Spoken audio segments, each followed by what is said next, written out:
ओम नमो भगवते वासुदेवाय। द्वितीय स्कंध प्रथमोऽध्याय। श्रीशुकवाच। हरिचरितचिन्ति ध्याने कोमल मधुर वचने लोमपुलके निज देहि कहन्ति राजा मुख चाहि। हे भाग्यवंत नृपवर गरिष्ठ प्रश्न एतोहर पचारु जीवलोक हिते जे प्रश्न अछि तोर चिते। ए आत्मज्ञानिक सन्मत जेणु संसारे श्रेष्ठ तत्व श्रोतव्य प्रश्न अछि जेते आगम निगम उकते सहस्र सहस्र प्रकारे प्रश्न जे अछि ए संसारे। इंद्रिय बसे गृहे थाई आत्मार हिते ज्ञान नाही आयुष्य क्षय न जानती विषय अर्थ निर्तोचिन्ति निद्राह रई अर्ध बेल अथवा बधू संग मेल दिवसे अर्थ चिंता कूल कुटुंब भरणे व्याकुल पुत्र कलत्र धन पाई आनंदे तांक मध्य थाई विष्णुर माया निर्तोचिन्ति निकटे मृत्यु न देखन्ति मरण देखुथाई डोळे अज्ञाने भ्रमे सुख भोळे। एणु संसार प्राणींकर आत्मार गति अगोचर एणु संसार भाव तेजी आत्मार गति चिते भजी जे हरि सर्व घटे पुरे निर्लेप बाह्य अभ्यंतरे तार महिमा शुणी कने नामକୁ उच्चारी बदने एकथा सांख्य जोगे जानी स्वधर्म निष्ठा परिमाणी जन्मई लाभ ए प्रमाण अंतेषु मरे नारायण पूर्वे निर्मल मुनि जेते तत्व विचारी वेद मते विधि निषेध दूर करी कृष्णर भाव हृदय धरी एणु सुसाधु अनुक्षणे गांती शुणन्ति श्रवणे ए भागवत धर्म बाणी ब्रह्म समाने परिमाणी द्वापर जुग आदि काले मुहि अनेक शिष्य मेले मोर जनक व्यास मुनि तांकर शिक्षा मुहि घेनी निर्गुण मार्गे दृढ़ चित विष्णुर भाव हेला जात निश्चल जोगे मन थोई जाहा अभ्यास करी बई कहिबा तोर आगे ताहा शुणरा जन पुण्य देहा जे भागवत बाणी कने शुणन्ति श्रद्धा अवधाने मुकुंद पादे तांक मन निश्चले रहे दिनु दिन निर्भय पथे चित रहे ताकु न लागे मृत्यु भये जोग अभ्यासी जोग जने दीर्घे वंचति जोग ध्याने मुहूर्त मात्र कृष्ण बाणी जे शुणे जे बा मुखे भणी से प्राणी आत्मा को उद्धारे कि भाव बहु संवत्सरे। पूर्वे खट्वांग राजा थिला स्वर्गे देवंक हित कला रिपुनि बारी गुरु पासे मिलिला भक्तिर उश्वासे देवे बोइले मागबर ता शुणी कहे नृपवर आयुष अछि मोर केते देवे कहिले शास्त्र मते मुहूर्ते अछि तो जीवन ता शुणी संतोष ता मन बोलई बरे कार्य नाही क्षीण आयुष मोर देहि तक्षणे आसी मोहि तळे भजिले अकिंचन मेळे ମୁହୂର୍ତ୍ତେ ନାମ ଉଚ୍ଚାରିଲା, ଅନ୍ତେ ସେ ଗୋବିନ୍ଦେ ପଶିଲା। ଏବେ ଶପଥ ଦିନ ଯାଏ, ଜୀବନ ଅଛି ତାର ଦେହେ। ଏବେ ହରିଙ୍କୁ ଆଶ୍ରୟ କର, ଶ୍ରବଣେ ବଦନେ ଉଚ୍ଚାର। ଯେ ଅନ୍ତକାଳେ ହରିବାଣୀ, ମୁଖେ ଉଚ୍ଚାରି କର୍ଣ୍ଣେ ଶୁଣି। ଯେତେ ବିଷୟ ଆତ୍ମା ଭେଦି, ଅସଙ୍ଗ ଅସ୍ତ୍ରେ ତାହା ଭେଦି। ଯେତେ ବିଷୟ ଆତ୍ମା ଭେଦି, ଅସଙ୍ଗ ଅସ୍ତ୍ରେ ତାହା ଛେଦି। ବେଗେ ପଶନ୍ତି କୃଷ୍ଣ ଭାବେ, ଶୁଣ କହିବା ତୋରେ ଏବେ। ଯେ ପ୍ରାଣୀ ଅନ୍ତକାଳେ ଜାଣି, ଆତ୍ମାର ଗତି ମନେ ଗୁଣି। ଗୃହ ଉପେକ୍ଷି ଚଳେ ବନେ, ତପ ଆଚରେ ଦୁଃଖ ଶ୍ରମେ। ସ୍ନାନକୁ ସାରି ଶୀତ ଜଳେ, ବସି ନିଶ୍ଚଳେ ବୃକ୍ଷ ମୂଳେ। ଅଭ୍ୟାସ କରି ଶୁଦ୍ଧ ମନେ, ତ୍ରିବୃତ ବ୍ରହ୍ମ ସୁମରଣେ। ପ୍ରାଣ ପବନ ଯୋଗେ ରୁନ୍ଧି, ସକଳ ଇନ୍ଦ୍ରିୟ ନିରୋଧି। ବୁଦ୍ଧି ସାରଥି ଆଶ୍ରୟ କରି, ବିଷୟ ସମୂହ ନିବାରି। କର୍ମେ ଚଞ୍ଚଳ ମନ ଚଳେ, କର୍ମେ ଚଞ୍ଚଳ ମନ ଚଳେ। ନିରୋପି କୃଷ୍ଣ ପାଦ ତଳେ।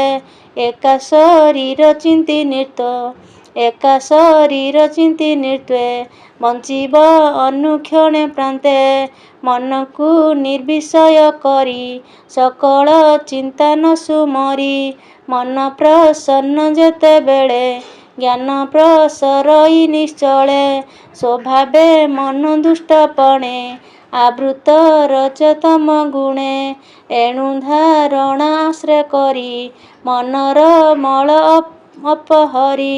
ଏମନ୍ତେ ଯୋଗର ଧାରଣ, ଯୋଗୀର ଭକ୍ତିର ଲକ୍ଷଣ।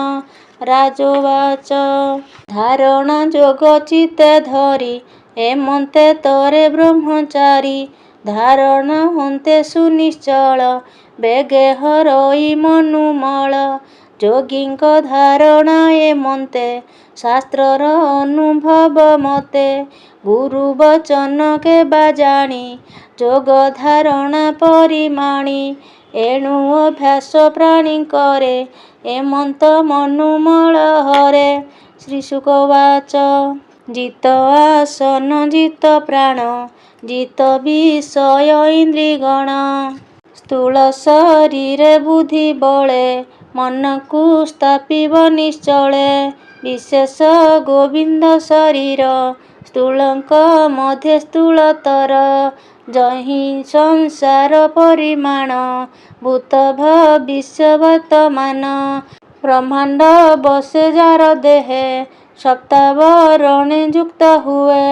ବିରାଟ ପୁରୁଷ ଏ ମଧ୍ୟେ, ବସେ ଧାରଣା ଅନୁବାଦେ। ବ୍ରହ୍ମାଣ୍ଡ ଚତୁର୍ଦ୍ଦଶ ପୁର, ପ୍ରମାଣ ଶରୀର ଯାହାର। ଶୁଣ କହିବା ଅଧ ଊର୍ଦ୍ଧ୍ୱେ, ବିରାଟ ପ୍ରତି ଅଙ୍ଗ ସଙ୍ଗେ। ଶୁଣ କହିବା ଅଧ ଊର୍ଦ୍ଧ୍ୱେ, ବିରାଟ ପ୍ରତି ଅଙ୍ଗ ମଧ୍ୟେ। ପାତାଳ ବସେ ପାଦ ତଳ, ତା ପାଦ ଅଗ୍ରେ ରସାତଳ। ଚରଣ ଗୁଳ୍ଫ ମହୀତଳ, ଜଙ୍ଘ ଯୁଗଳ ତଳାତଳ। ସୁତଳ ବସେ ଜାନୁ ଯୁଗେ, ବିତଳା ତଳ ଉରୁ ଭାଗେ। ଜଘନ ଦେଶେ ମହୀତଳ, ନାଭି ବିବର ନଭସ୍ଥଳ। ଜ୍ୟୋତିଷ ମୁହ ପରକାଶେ, ହୃଦରେ ସ୍ୱଲୋକ ହିଁ ବସେ। କଣ୍ଠ ଆଶ୍ରିତ ମହଲୋକ, ବଦନେ ବସେ ଜନଲୋକ। ଲଲାଟେ ତପଲୋକ ବସେ, ମସ୍ତକ ଦେଶେ ସତ୍ୟ ବସେ। ବାସବ ଆଦି ଦିଗପାଳେ, ଯା ଅଷ୍ଟଭୁଜ ଏ ଶୟଳେ। କର୍ଣ୍ଣେ ଯାହାର ଅଷ୍ଟଦଶା, ଅଶ୍ୱିନୀ ସୂତେ ଯାର ନାସା। ଜଳନ୍ତା ଅଗ୍ନି ଯା ବଦନ, ନୟନ ଗୋଲକ ଗଗନ। ସବିତା ଯାର ଚକ୍ଷୁ ବେନି, ଉଦୟ ଅସ୍ତ ପକ୍ଷ ବେନି। ଯାର ଭୁଭଙ୍ଗ ବେନି ପାଦ, ସଲିଳ ତାଳୁସର ଜିହ। ତିନି ବେଦ ଯେ ବ୍ରହ୍ମରନ୍ଧ୍ର, ବିକଟ ତୁଣ୍ଡ ଯମ ପଦ। ଯାହାର ତୁମ୍ଭେ ସ୍ନେହ କଳା, ଅର୍ଦ୍ଧ ଊର୍ଦ୍ଧ୍ୱରେ ଦନ୍ତମାଳା ନର ଉନ୍ମାଦ ଯାର ହାସ ଯେ ବିଷ୍ଣୁ ମାୟାରେ ପ୍ରକାଶ ଯା ସଂସାର ଯାହାର କଟାକ୍ଷ ଏ ଜୀବ ଲଭ୍ୟତା ପ୍ରତ୍ୟକ୍ଷ ଊର୍ଦ୍ଧ୍ୱ ଉଷ୍ଟ୍ରରେ ଲଜ୍ଜା ବସେ ଲୋଭ ବଶଇ ଅଧୋ ଦେଶେ ଧର୍ମ ବଶଇ ସ୍ତନ ଯୁଗେ ଅଧର୍ମ ବଶେ ଧର୍ମ ଭାଗେ ଅଣ୍ଡେ ବଶଇ ପ୍ରଜାପତି ମିତ୍ରା ବରୁଣ କୋଶେ ସ୍ଥିତି ବକ୍ଷରେ ସାଗର ନିଚୟ ଗିରିମାନେ ଯେ ଅସ୍ତିଚୟ ସକଳ ନଦୀ ନାଡ଼ି ସାର ବୃକ୍ଷ ଔଷଧ ଲୋମଜାର ଅନନ୍ତ ବୀର୍ଯ୍ୟେ ଯହିଁ ବସେ ଶ୍ୱାସ ପବନ ଅଣଚାଶେ ଯାହାର ଗତି ଜାଣ କାଳ ଜୀବ ସଂହାର ଯାର ଖେଳ ପ୍ରାଣୀ ସଂହାର କ୍ରୀଡ଼ା ତାର ଶୁଣ ହେ କୁରୁ ବୀରବର ଜିମୁତ ଗଣ ଯାର କେଶ ସନ୍ଧ୍ୟା ଯାହାର ନିଜ ବାସ ପ୍ରକୃତି ହୃଦୟ ଯାହାର ଯାହାର ମନ ନିଶାକର ବିଜ୍ଞାନ ଶକ୍ତି ଯା ମହିମା ଅନ୍ତଃକରଣ ରୁଦ୍ର ସୀମା କରଭ ଅଶ୍ୱତର ନଖ ସମୂହେ କରିବର ଯେ ପଶୁ ମୃଗାଦି ବିଶେଷେ ସର୍ବକଳ୍ପିତ କୋଟି ଦେଶେ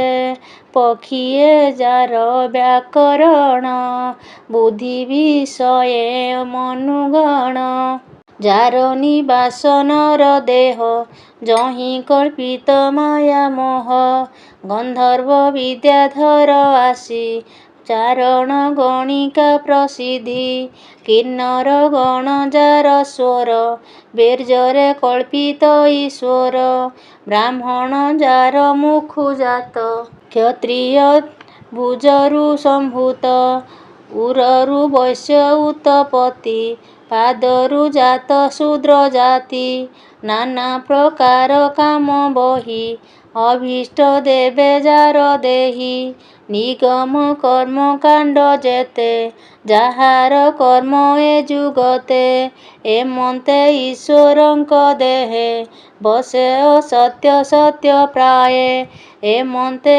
ସ୍ଥୂଳ ଶରୀରେ ଧାରଣା ଯୋଗେ ନିର୍ବିକାରେ ମନ ନିରୋଧୀ ଯୋଗ ବଳେ ବିଷ୍ଣୁର ଚରଣ କମଳେ ସର୍ବ ଶରୀରେ ଭଗବାନ ତାତହୁଁ କେବା ଅଛି ଅନ୍ୟ ସେ ସର୍ବବୁଦ୍ଧି ଅନୁଭବ ଜୀବ ପରମ ବ୍ରହ୍ମ ଲାଭ ସ୍ୱପ୍ନ ଜାଗ୍ରତେ ଯାର ଅନ୍ତ କେ ଜାଣିପାରେ ତା ବୃତ୍ତାନ୍ତ ସତ୍ୟ ପରମାନନ୍ଦ ନିଧି ଯାର ଭଜନେ ସର୍ବସିଦ୍ଧି ଜନ୍ମ ମରଣ ଯାର ତହୁଁ କେ ଅବା ଗୋଚରତା କହୁଁ ଏମନ୍ତ କହି ଶୁକ ମୁନି ହରଷେ ହରି ଭାବ ଘେନି ସାନନ୍ଦେ ପରୀକ୍ଷିତ ମେଳେ ଯାହା କହିଲେ ଗଙ୍ଗା କୂଳେ ଦ୍ୱିତୀୟ ସ୍କନ୍ଧେ ଭାଗବତ